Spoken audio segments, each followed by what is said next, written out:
So what's the Federal Reserve going to be doing, okay? Well, as we all know, this year in 2022, the Federal Reserve has made historic moves with raising interest rates. So at the time of this video, this is November. Okay, the Fed already made another move here, November 2nd. They did raising the Fed funds rate 75 basis points. What are they doing coming up? Okay, December 14th, February 1st, March 16th, May 4th. Those are the next 4 Fed meetings, okay? So the next Fed meeting, December 14th, they're raising the Fed funds rate. That's a fact. Now, here's the catch, of course.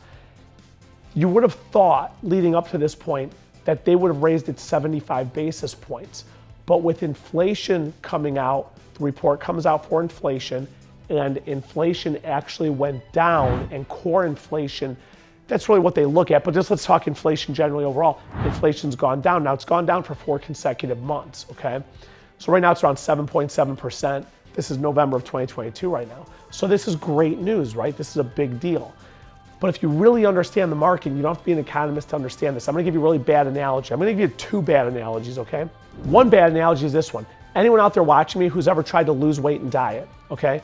When you start dieting to lose weight, this is what you find out. The first 3 weeks or so, you start dieting, watching what you're eating, you're exercising, man, you lose 10, 20, 30 pounds like this. You're like, boom, like, oh my God, this is incredible, you feel great. Then what happens? All of a sudden you hit a plateau, and suddenly the next thing you know, you're sitting here saying, what's going on? No weight's coming off, okay? So initially you drop a lot, then you plateau. You have to become even more intense, more committed, and more aggressive to start getting the weight off. And the other problem that arises, I should say, and losing weight and dieting, then ultimately it keeps becoming longer, slower, and the results are not as, you don't see them as much, you don't feel them as much. That initial window of the diet, it comes down quick. That's what's starting to happen to inflation. Here's the problem. If the Federal Reserve takes their foot off the gas pedal right now, it's almost like starting to diet, you're starting to lose weight and see some gains, and all of a sudden you're like, I can go back to eating junk. You've gotta give your body time to really come down as much as it can, and then pick it up another level to go down to the next level of weight down. So with the Federal Reserve, they cannot take their foot off the gas pedal. At the next meeting in December, December 14th, I have the meeting, that's the second day of the meeting. All of the news right now, they're gonna raise it 50 basis points, okay? So right now, I think they should go up another 75 basis points. They need to raise it again strongly. They need to stay in front of this thing in order to really bring inflation down. And the truth is, you're gonna hear on the news, inflation's coming down, but this is the initial move for inflation, just like dieting. There's gonna be this initial period for the next few months where every single month inflation's coming down. And I'm gonna tell you this right now, and you could say you heard it here, and that's why you gotta keep watching my videos, that inflation's gonna plateau. Just like your weight plateaus, inflation's gonna plateau. They're gonna get into the 5s, and at the end of the day, they will not be able to get it much beyond the 5s or the 6s, or much lower than that, unless they go even higher with the Fed funds rate. The March 14th meeting, they're raising the Fed funds rate, 50 basis points.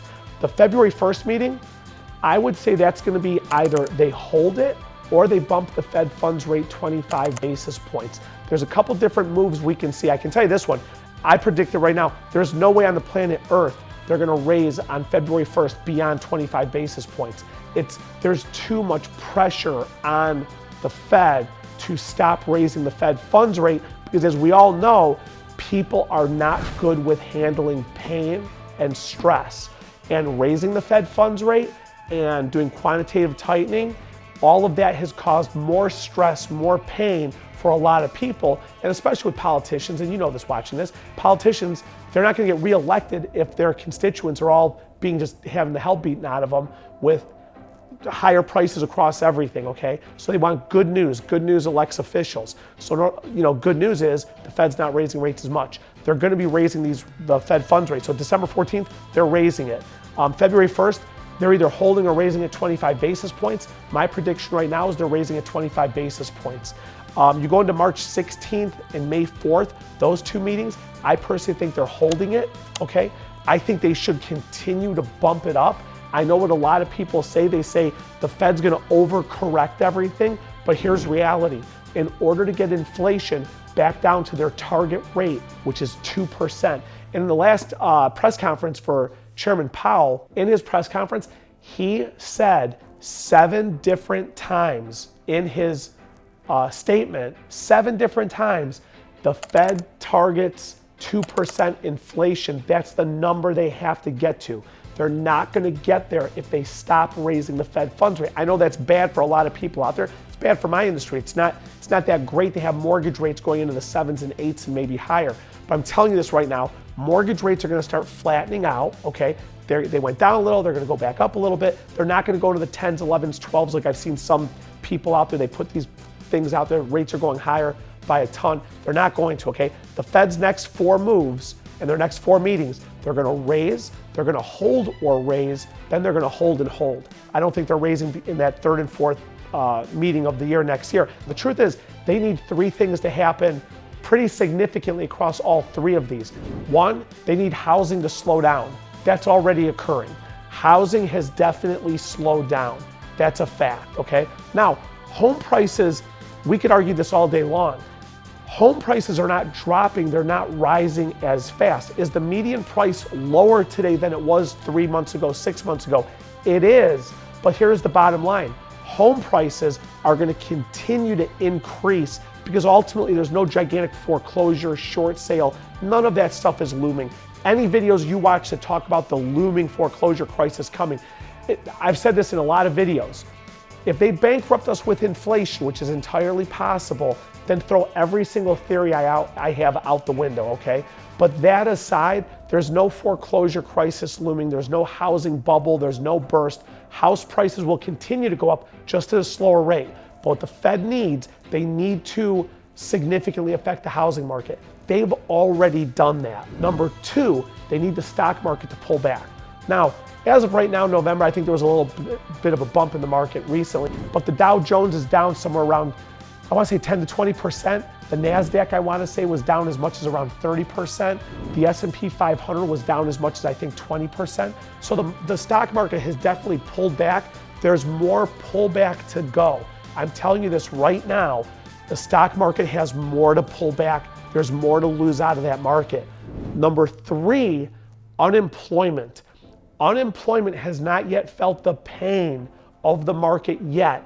That's coming in 2023. Unemployment must go up in order to combat inflation. There's too many jobs, too much wages. They call it wage inflation. That's all got to be cut out. Unemployment has to go up. As of right now, unemployment's around 3.6, 3.7%.